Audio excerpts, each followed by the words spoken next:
अखाड़ा में आपका एक बार फिर स्वागत है। लाल किले से प्रधानमंत्री नरेंद्र मोदी की ओर से आरएसएस की तारीफ करने पर सियासी घमासान मच गया है।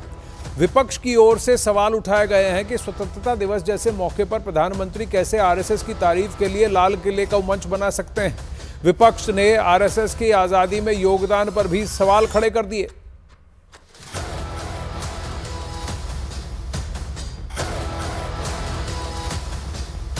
वहीं एआईएमआईएम के नेता असदुद्दीन ओवैसी ने सोशल मीडिया प्लेटफॉर्म एक्स पर पोस्ट कर आरएसएस की तारीफ का विरोध किया। ओवैसी ने लिखा कि हिंदुत्व की विचारधारा बहिष्कार में यकीन रखती है और हमारे संविधान के मूल्यों के खिलाफ है। मोदी नागपुर जाकर एक स्वयंसेवक के तौर पर आरएसएस की तारीफ कर सकते हैं, लेकिन उन्हें यह काम लाल किले से प्रधानमंत्री के रूप में क्यों करना पड़ा।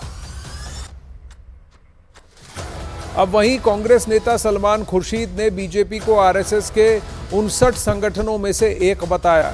वहीं अखिलेश यादव ने कहा कि बीजेपी और आरएसएस की एक ही विचारधारा है। से देश का जो ये संगठन है, एनजीओ है, सेवा कर रहा है पूरे देश का। देश की सेवा कर रहा है और कैसे कर रहा है ये आप लोगों के सबके सामने है। और जो संघ के लोग प्रधानमंत्री महोदय के बारे में सोचते हैं और क्या चाहते हैं, उस पर भी थोड़ी सी सूचना आप जनता को पहुंचाते रहें।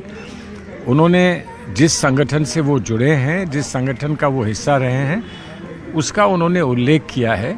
लेकिन एक बात बड़ी स्पष्ट हो जाए कि उसको लेकर आज देश में दो विचार हैं इस देश में।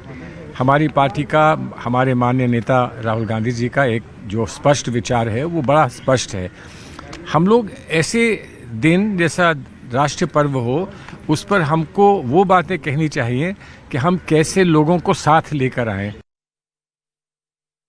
ये जो 100 साल पूरे हुए हैं, इनको अंग्रेजों को बधाई देनी चाहिए, क्योंकि सुनने में आता है और कुछ इतिहासकार ये लिखते हैं कि कुछ संगठन अंग्रेजों ने बनाए थे जिससे भारत को धर्म के आधार पर विभाजित किया जा सके, हिंदू और मुसलमान की खाई पैदा की जा सके।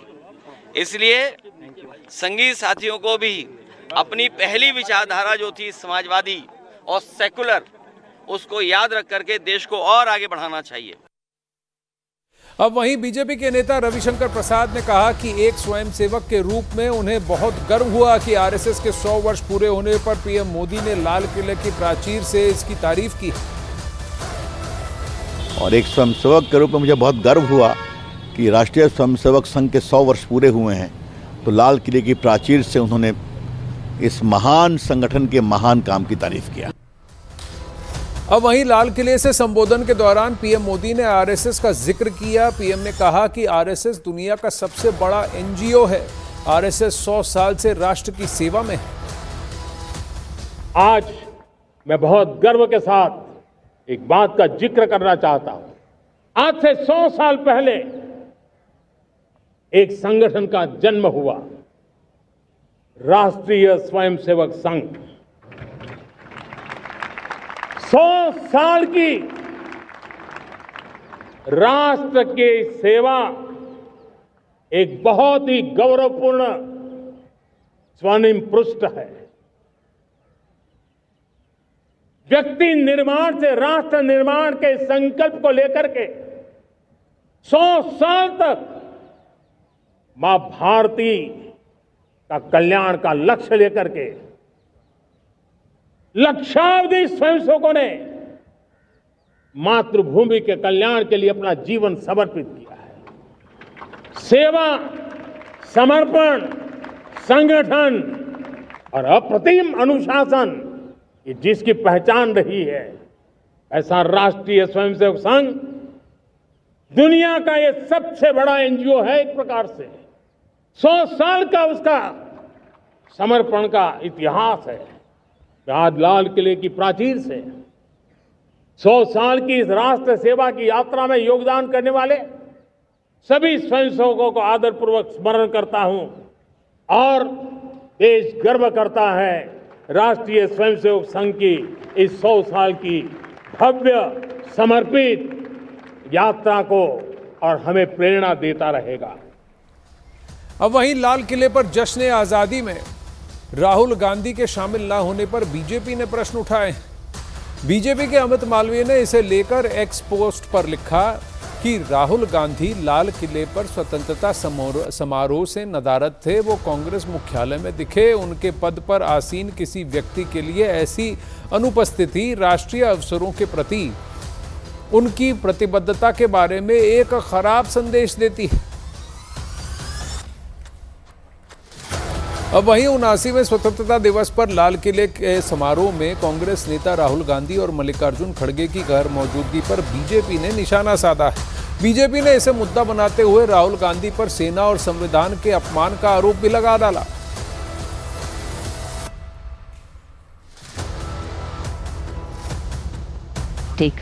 ये किसी व्यक्ति का जन्म दिवस नहीं है, ये किसी एक पार्टी का कार्यक्रम नहीं है, परंतु आज कांग्रेस ने साबित कर दिया कि वो इंडियन नेशनल कांग्रेस नहीं, इस्लामाबाद नेशनल कांग्रेस या इटालियन नेशनल कांग्रेस है। राहुल गांधी जो नेता प्रतिपक्ष है, उन्होंने आज स्वतंत्रता दिवस के कार्यक्रम का, जो राष्ट्रीय कार्यक्रम रेड फोर्ट पर, लाल किले पर होता है, उसका बहिष्कार कर दिया। इसका मतलब साफ है, मोदी विरोध में उतरते उतरते देश विरोध में उतरना, संविधान विरोध में उतरना, और आज के कार्यक्रम में तो सिंदूर का सम्मान किया गया, ऑपरेशन सिंदूर का, सेना का सम्मान किया गया, तो सेना का विरोध करना ये कांग्रेस के लिए आम बात बन चुकी है। कांग्रेस के और राहुल गांधी की अनुपस्थिति को लेकर कांग्रेस की ओर से रिएक्शन भी आया है। कांग्रेस के संदीप दीक्षित ने इसे लेकर क्या कहा, ये आपको वो दिखाते हैं।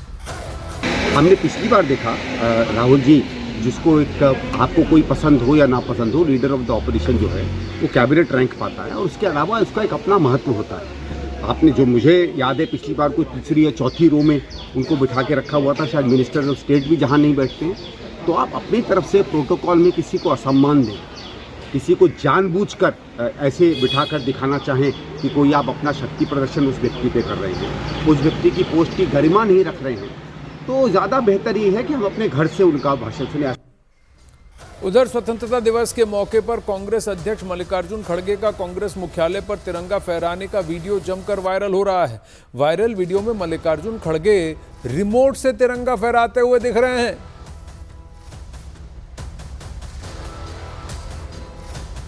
अब वहीं खड़गे के रिमोट से तिरंगा फहराने पर बीजेपी ने आपत्ति जाहिर की और इसे अपमान कहा।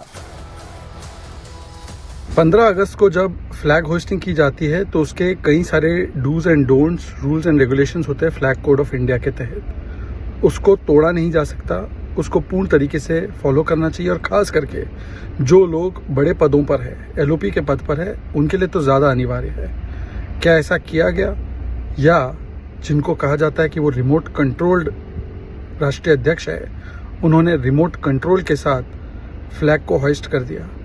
अब उनको बताना चाहिए कि क्या ये अपनी परिस्थितियों को चरितार्थ कर रहे थे कि भाई रिमोट कंट्रोल से चलाया जाता है प्रधानमंत्री पद को और अध्यक्षता पद को। ये हमने देखा है मनमोहन सिंह जी के केस में भी और बाकी केसेस में भी। तो क्या इसलिए रिमोट कंट्रोल से किया गया, या फ्लैग कोड ऑफ इंडिया में इसका कोई प्रावधान है उसके तहत किया गया? इसका जवाब तो कांग्रेस ही देगी, पर कांग्रेस क्या क्या जवाब देगी? अब वहीं स्वतंत्रता दिवस पर कांग्रेस मुख्यालय में ध्वजारोहण कार्यक्रम में जगदीश टाइटलर के दिखने पर अमित मालवीय ने कांग्रेस पार्टी और राहुल गांधी को आड़े हाथों लिया।